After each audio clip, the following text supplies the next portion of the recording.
ক্লান্ত হয়ে অর্ণব অফিস থেকে ঘরে ঢুকতেই তিস্তা তাড়াতাড়ি রান্নাঘরে গিয়ে চায়ের জলটা বসিয়ে দিল। ফ্রেশ হয়ে জামাকাপড় চেঞ্জ করে খাটে এসে অলসভাবে পাশবালিশটার উপর ধপাস করে শুয়ে পড়ল অর্ণব। তিস্তা অর্ণবের জন্য চার সাথে কিছু স্ন্যাক্স নিয়ে ঘরে ঢুকে দেখে যথারীতি মোবাইলটা চলে এসেছে অর্ণবের হাতে। বন্ধুদের সাথে চ্যাটিংয়ে ব্যস্ত হয়ে পড়েছে। অর্ণবের এই ফোনটা হলো তিস্তার দু চক্ষের বিষ। অফিস থেকে ফিরেই প্রত্যেক দিন ফেসবুক হোয়াটসঅ্যাপে ঘন্টার পর ঘন্টা বন্ধুদের সাথে সময় যেন না কাটালেই নয়, একেবারে বুধ হয়ে থাকে। তিস্তার সাথে সময় কাটাবার কথা বলার কোনো আগ্রহই নেই অর্ণবের।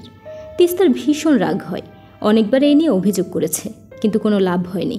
অর্ণবের কাছে এটা নেশার মতো। এই তো ঘরে ঢুকলে, ফোনটা একটু রাখো না, আমারও তো কিছু কথা থাকতে পারে তোমার সাথে, বিরক্ত হয়ে তিস্তা বলল। ফোনের থেকে চোখ না তুলে ঝাঁঝিয়ে উঠল অর্ণব। রাখো তো তোমার ওই প্যানপ্যানানি, আমার ভালো লাগে না শুনতে। অফিস থেকে ক্লান্ত হয়ে এসে তোমার ওই বিরক্তিকর কথাগুলোই আরও মাথা ধরে যায়। সারাদিন ঘরে একা থাকতে আমারও ভালো লাগে না অর্ণব। ঘরের কাজ সেরে বোবার মতো বসে থাকি। এখানে আশেপাশের ফ্ল্যাটে কেউ কারোর সাথে মেশে না, কথা বলে না। মুখোমুখি দেখা হলে একটু হাসবার সৌজন্য বোধটুকু এদের নেই। সব যেন এক একটা রামগরুর ছানা। তোমার সাথেও যে দুটো কথা বলবো তারও উপায় নেই। সারাক্ষণ শুধু ওই ফোনেই হুমড়ি খেয়ে পড়ে রয়েছ। কি মজা পাও সারাক্ষণ ওসব চ্যাট করে, আমার তো দেখেই মাথা ধরে যায়। তুমি এখনও সেই কুয়োর ব্যাং হয়েই রয়ে গেলে তিস্তা। নিজেকে আপ টু ডেট করো একটু। তুমিও তো এই সোশ্যাল মিডিয়ায় যুক্ত হতে পারো। ফেসবুক হোয়াটসঅ্যাপে বন্ধুদের সাথে একটু আধটু চ্যাট করতে পারো। তোমার আপু যে একটা অ্যান্ড্রয়েড ফোন কিনে দিল, সেটা তো জাস্ট একটা ঘর সাজানোর জিনিস হয়ে পড়ে রয়েছে। বন্ধুদের সাথে শুধু ফোনে কথা না বলে ওদের সাথে ফেসবুক হোয়াটসঅ্যাপও জয়েন করো, দেখবে ভালো সময় কেটে যাবে। বাহ, ভালো বললে তো। ফেসবুক আর হোয়াটসঅ্যাপ করলেই বুঝি আপ টু ডেট হওয়া যায়? ভালো করে সময় কাটানোর এছাড়া আর কোনো পথ নেই? কেন, তোমার আমার মধ্যে কি সব কথা শেষ হয়ে গেছে? শুধু আমি আর তুমি নিজের মতো করে সময় কাটাতে পারি না? তুমি তো জানো আমার মোবাইলে ওইসব কিপ্যাড ঠুকে ঠুকে গল্প করতে ভালো লাগে না। আমি শুধু তোমার সাথে একটু সময় কাটাতে চাই অর্ণব। উফ, তোমার ওই মান্দাতার আমলের কথা বলে আর বোর করো না তো। তুমি একদম বুড়িয়ে গেছো তিস্তা, যুগের সাথে নিজেকে পাল্টাতে শেখো। তিস্তার অনর্থক কথা না বাড়িয়ে আস্তে আস্তে ঘর থেকে বেরিয়ে গেল। যাকে বুঝিয়ে কোনো লাভ নেই, তার কাছে সহানুভূতি আশা করাই বৃথা। তিস্তার খালি মনে হয় কোনো এক অদৃশ্য শক্তি যেন ওদের সম্পর্কের প্রাণবায়ুটুকু ক্রমশ শুষে নিচ্ছে। এদিকে অর্ণবের কোনো হেলদোলি নেই। তিস্তা ঘর থেকে বেরিয়ে যেতে ও যেন হাঁপ ছেড়ে বাঁচল। ফোনে আরও নিবিষ্ট হয়ে চ্যাট শুরু করল। তিস্তার অর্ণবের বিয়ের প্রায় 7 বছর কেটে গেছে, কিন্তু সন্তানের সুখ থেকে এখন ওরা বঞ্চিত। অক্ষমতাটা অর্ণবের, ডাক্তার দেখিয়েও কোনো লাভ হয়নি। মা হতে না পারার আক্ষেপ থাকলেও তিস্তা এখন সবই মেনে নিয়েছে। এই ব্যাপারে তিস্তা অর্ণবের সাথে খুব একটা কথা বলে না। যদি অর্ণব মনে আঘাত পায়, হীনমন্যতায় ভোগে। তিস্তা নিজের ভাগ্যের সাথে এরকম আপোষ করে নিয়েছিল। ভেবেছিল জীবনটা ওরা দুজনে নিজেদের মতো করে আনন্দে কাটিয়ে দেবে, কিন্তু তাতে বাদ সাধল অর্ণবের এই ফোনের নেশা। তিস্তার একাকিত্বটা কিছুতে বুঝতে চায় না অর্ণব। মা বাবা মারা যাওয়ার পর তিস্তার নিজের বলতে আছে শুধুমাত্র বোন রাশি। বয়সে 7 বছরের বড় রাশিকেই নিজের দুঃখের কথা বলে কিছুটা হালকা হয় তিস্তা, কারণ বোনের মতো তিস্তাকে আর কেউ বোঝে না। আজও তাই বোনের সাথে কথা বলতে খুব ইচ্ছে করছে ওর। নিজের মনের এই কষ্টগুলো বোন ছাড়া আর কাকেই বা বলবে। ভেতরের ঘরে অর্ণব নিজেকে নিয়ে ব্যস্ত। ড্রয়িং রুমে এসে তিস্তা ফোন করলো বোনকে। ফোনের রিংটং কিছুক্ষণ বাজার পর ও প্রান্ত থেকে ভেসে এলো স্নেহ মাখা এক কণ্ঠস্বর। কী রে, আবার ঝগড়া করেছিস দুজনে? ঝগড়া করলেই বুঝি বোনের কথা মনে পড়ে। একটু ইমলান হাসলো তিস্তা। তুই তো সবই জানিস বোন, আমাদের প্রতিদিনের ওই এক অশান্তি। অর্ণব নিজের ফোন, ওই ফেসবুক, নিজের বন্ধুবান্ধব, নিজের আনন্দটুকু ছাড়া আর কিছুই বোঝে না। আমাকেও বুঝতেই চায় না। আমি কতদিন আর এসব সহ্য করব বলতে পারিস? আমাদের বৈবাহিক সম্পর্কের শেষ পরিণতি যে কি হবে আমি কিছুই বুঝতে পারছি না। তুই ভেঙে পড়িস না বোন, হৃদয়ের বন্ধন এত তাড়াতাড়ি শেষ হয়ে যায় না। আমি জানি ভালোবাসা তোদের মধ্যে এখনও ঠিক আগের মতোই আছে। একে অপরকে ছেড়ে আজও তোরা এক মুহূর্ত থাকতে পারবি না, কিন্তু সেই ভালোবাসাকে গ্রাস করছে অর্ণবের এই লাগামহীন ফোনের নেশা। এ কিছুতেই হতে দেওয়া যায় না। একটা শেষ চেষ্টা করে দেখ। আমি যা বলছি মন দিয়ে শোন, আর সেই মতোই কাজ কর। আশা করি ফল পাবি। তোর অপছন্দ হলেও তুই ফেসবুক আর হোয়াটসঅ্যাপে জয়েন কর, নিজেকে খুশি করবার জন্য নয়, অর্ণবকে শিক্ষা দেওয়ার জন্য। কাঁটা দিয়ে কাঁটা তুলতে হবে। আজ 3-4 দিন ধরে অর্ণব লক্ষ্য করছে তিস্তা অর্ণবের সাথে কথা বলবার সেরকম কোনো আগ্রহ প্রকাশ করছে না আর। এমনকি ও অফিস থেকে ফিরলে চা জল খাবারটাও কেমন দায়সারাভাবে দিয়ে ঘর থেকে বেরিয়ে যায়। আগে যেমন অর্ণব ঘরে ঢুকলেই তিস্তা কথা বলবার জন্য মুখিয়ে থাকতো, ওর সাথে সময় কাটাবার জন্য ছটফট করতো, এখন সেরকম কোনো লক্ষণই নেই। সারাক্ষণ শুধু ফোন নিয়ে ব্যস্ত। হঠাৎ এই পরিবর্তনের কারণ কি? একটা কৌতূহল ক্রমশ দানা বাঁধছে মনে। তাই আজ অফিস থেকে ফিরে অর্ণব নিজেই গেল তিস্তার কাছে। আজ কদিন ধরে দেখছি ভীষণ ফোনে ব্যস্ত তুমি। তোমার তো এসব ভালো লাগে না, তাহলে হঠাৎ করে এত ইন্টারেস্টেড হয়ে পড়লে কি করে?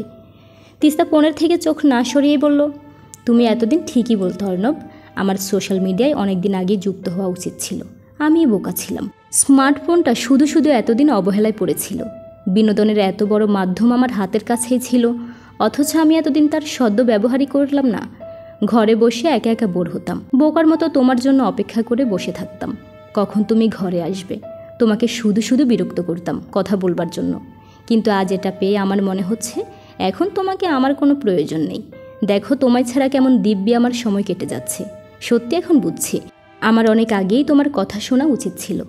তুমি কি নিজের ফেসবুক অ্যাকাউন্ট খুলেছ? হ্যাঁ, এই 3-4 দিন হলো। জানো অর্ণব, এর মধ্যেই আমার বন্ধুর সংখ্যা প্রায় 200 ছাড়িয়ে গেছে। কত বন্ধু বান্ধবীর সাথে এত বছর কোনো যোগাযোগই ছিল না, তাদের সবাইকে খুঁজে পেয়েছি। কী যে আনন্দ হচ্ছে, কি বলবো। বাহ, ভালোই তো, একটু নিরাশ হয়ে উত্তর দিল অর্ণব। জানো, আজ আমরা সব বান্ধবীরা মিলে ঠিক করেছি সারা রাত চ্যাট করব। সকালে তো সবাই যে যার কাজে ব্যস্ত থাকে, কারোরই কথা বলার সময় নেই, তাই রাতেই গল্প করার প্ল্যান হয়েছে। তোমার আপত্তি নেই তো? না না, আমার আবার কিসের আপত্তি। তোমার যদি ভালো লাগে গল্প করতে অবশ্যই করো, বলে আস্তে আস্তে ঘর থেকে বেরিয়ে গেল অর্ণব। ঘরে এসে নিজের ফোনটা নিয়ে বসলো, কিন্তু আজ যেন ঠিক মন বসাতে পারছে না। বন্ধুদের সাথে কথা বলতেও বিশেষ কোনো আগ্রহ নেই। কিন্তু কেন? নিজের হঠাৎ অনিচ্ছার কারণ ঠিক বুঝে উঠতে পারল না অর্ণব। তিস্তা এখন নিজের অনেক সুন্দর সুন্দর ছবি ফেসবুকে পোস্ট করে, প্রচুর লাইক আর কমেন্ট আসে, সবই দেখছে অর্ণব, কিন্তু কিছুতেই খুশি হতে পারছে না। মনের কোথাও যেন বেশ একটু জ্বালা জ্বালা ভাব, প্রচণ্ড রাগও মিশে আছে সাথে। বিশেষ করে তিস্তার ছেলে বন্ধুদের কমেন্টগুলো একদম সহ্য করতে পারে না অর্ণব। কমেন্টের উত্তরে তিস্তার ওই ন্যাকা ন্যাকা মেসেজগুলো অসহ্য। কিন্তু তিস্তাকে এই নিয়ে যে কিছুই বলতে পারবে না অর্ণব, কারণ অর্ণব নিজে একদিন এই ব্যাপারে তিস্তাকে উৎসাহিত করেছে। অথচ তিস্তার এই পরিবর্তনটা মন থেকে স্বাভাবিকভাবে মেনেও নিতে পারছে না। অবস্থা এমন, না পারছে গিলতে, না পারছে উগড়াতে। অফিস থেকে অর্ণব ফিরতেই প্রতিদিনের মতো তিস্তা রান্নাঘরে ঢুকলো চা বসাতে, কিন্তু অর্ণব বাধা দিয়ে বলল, চা বসাতে হবে না তিস্তা, চলো আমরা আজ বাইরে কোনো রেস্টুরেন্ট থেকেই ডিনার করে আসি। অনেক দিন তোমাকে নিয়ে কোথাও যাওয়া হয়নি। নিজের কানকেও ঠিক বিশ্বাস করতে পারছে না তিস্তা, যার পরনায় বিস্মিত হয়ে বলল, কিন্তু তোমার বন্ধুদের কি হবে? আজ চ্যাট করবে না? না, ভালো লাগছে না। আচ্ছা ঠিক আছে, আমি এখনই তৈরি হয়ে নিচ্ছি। রেস্টুরেন্টে গিয়েই তিস্তা অর্ণবের সাথে বেশ কয়েকটা সেলফি তুলে ফেসবুকে পোস্ট করে দিল। খানিকক্ষণ পরেই শুরু হলো লাইক আর কমেন্টের ঝড়। কি সুন্দর লাগছে রে তোদের, কোন রেস্টুরেন্টে এসেছিস, কি মেনু তোদের, আমাদের না দিয়ে একাই খাচ্ছিস, তোর হাবিকে কি সুন্দর দেখতে রে, তোদের দুজনকে বেশ মানিয়েছে। এরকম হাজারটা বিরক্তিকর কমেন্টের কি অসম্ভব ধৈর্য নিয়ে হাসি মুখে রিপ্লাই দিতে ব্যস্ত হয়ে পড়ল তিস্তা। ওর খেয়ালই রইল না পাশে অর্ণব বসে আছে। বহুদিন বাদে আজ ওরা রেস্টুরেন্টে নিজেদের মতো করে সময় কাটাতে এসেছে। ঘরে এসে আর সংযত থাকতে পারল না অর্ণব। অনেক দিন ধরে মনের ভেতর চেপে রাখা রাগ আজ স্বাভাবিক সংযম হারালো। রাগে চিৎকার করে উঠল, তোমার ফোন নিয়েই আদিক্ষেতা আমি আর সহ্য করতে পারছি না তিস্তা। আজ আমরা শুধু নিজেদের মতো করে সময় কাটাবো বলেই রেস্টুরেন্টে গিয়েছিলাম, তুমি সেই সময়টাও ফোনে নষ্ট করলে। এখন তোমার কাছে এই ফোনটা আমার চেয়েও বেশি ইম্পর্ট্যান্ট হয়ে গেল তিস্তা। অর্ণবের অভিযোগ শুনে তিস্তার ঠোঁটে খেলে গেল একটু বিদ্রূপের হাসি। তারপর ঠান্ডা গলায় বলল, রাগ হচ্ছে তোমার অর্ণব? খুব রাগ হচ্ছে না? রাগ তো আমারও হতো অর্ণব, কিন্তু কোনোদিন সেই রাগের কোনো গুরুত্ব দিয়েছ তুমি? আমার একাকিত্বটা বুঝবার চেষ্টা করেছ কখনো? আমার পাশে বসে কোনো দিন একটু হাসি মুখে কথা বলেছ তুমি? এই রেস্টুরেন্টের শেষ কবে আমরা ডিনার করতে এসেছিলাম মনে আছে তোমার? মাত্র কয়েকটা দিন আমাকে ফোনে ব্যস্ত দেখে তোমার এত রাগ, আর দিনের পর দিন তোমায় ফোনে ব্যস্ত দেখে আমার মনের অবস্থাটা কল্পনা করতে পারো তুমি? কিছুক্ষণ নীরব থেকে লজ্জায় আত্মগ্লানিতে আনত মুখটা কোনো মতে সসংকোচে তুলে অর্ণব আস্তে আস্তে বলল, আমার ভুল হয়ে গেছে তিস্তা, আমি সত্যি অন্যায় করেছি। আমি আজ বুঝতে পারছি তোমার কষ্টটা। দূরের মানুষকে ফেসবুকের মাধ্যমে কাছে পাওয়ার একটা আনন্দ আছে ঠিকই, কিন্তু তা কখনোই কাছের মানুষকে দূরে ঠেলে দিয়ে নয়। পারলে আমায় ক্ষমা করো। আমি শুধু এতটুকুই চেয়েছিলাম তোমার কাছে অর্ণব, তুমি যাতে নিজের ভুলটা বুঝতে পারো। আমি কখনোই বন্ধুদের থেকে তোমায় দূরে সরে আসতে বলিনি, কিন্তু এই সংসারের প্রতি তোমার কিছু দায়িত্ব আছে। স্ত্রী হিসেবে আমিও কিছু আশা রাখি তোমার কাছে। তোমার সাথে একান্তে কিছু সময় কাটাবার অধিকার আমারও আছে। আমার মনে হয় সেগুলো তোমার বোঝা উচিত। ফোনের প্রতি আসক্তি আজও আমার নেই অর্ণব। আমি এখনও পথ চেয়ে বসে থাকি শুধু তোমার কাঁধেই মাথা রেখে দুটো মনের কথা বলতে চাই। ফোন নিয়ে আমার এই নাটক তো ছিল শুধু তোমায় পাওয়ার জন্য। আজও শুধুমাত্র তোমার সাথেই সময় কাটাতে আমার ভালো লাগে অর্ণব। দুজনের মধ্যে অজান্তেই গড়ে ওঠা ফোনের এই অদৃশ্য প্রাচীর সরে গিয়ে বহুদিন বাদে আজ একে অপরকে অনেকটাই কাছাকাছি এসেছে দুটি হৃদয়। কৃত্রিম আনন্দের পেছনে ছুটতে ছুটতে অন্তরের অকৃত্রিম ভালোবাসায়, স্নেহ, আবেগ, অনুভূতিগুলো ক্রমশ একটু একটু করে মুছে গিয়ে মুমূর্ষুমান সম্পর্কটা অনেক দিন পর অনুরাগের স্নিগ্ধ ছোঁয়ায় আবার যেন ফিরে পেল তার হারিয়ে যাওয়া স্পন্দন।